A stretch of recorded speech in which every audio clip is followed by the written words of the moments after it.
ఇప్పుడు నేను సూటిగా గౌరవ మాజీ ముఖ్యమంత్రి గారిని, పులివెందుల ఎమ్మెల్యే గారిని ప్రశ్నిస్తున్నా. 5 సంవత్సరాల్లో మీరు తీసుకొచ్చిన పెట్టుబడులు ఎన్ని గ్రౌండ్ అయినాయి?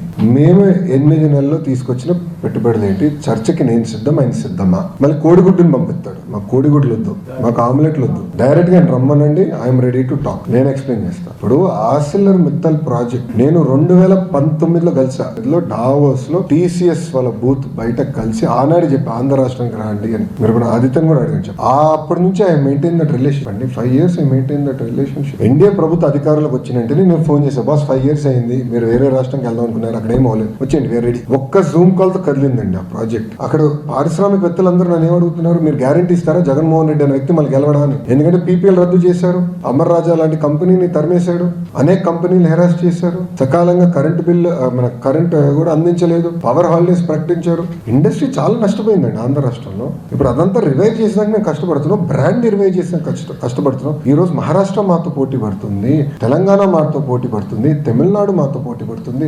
ఆ కేరళ మంత్రి కూడా డావోస్ కి వచ్చి పెట్టుబడుల కోసం అంటే రాష్ట్రాన్ని ప్రమోట్ చేసినాక పోటీ పడుతున్నారు. వాళ్ళు ప్రమోట్ చేయకూడదా మేము రాష్ట్రాన్ని? It is a responsibility, we will promote. అని మీరు చూస్తారు కదా రాబోయే 12 నెలల్లో ఎలాంటి పెట్టుబడులు రాబోతున్నాయి, ఎక్కడ వస్తాయో మీరు చూస్తారు కదా. But I'm ready for the discussion, debate. 5 సంవత్సరాలు ఆయన తీసుకొచ్చాడు, 8 నెలలు మేము ఆయన తీసుకొచ్చిన 2x పెట్టుబడులు మేము తీసుకొచ్చాం.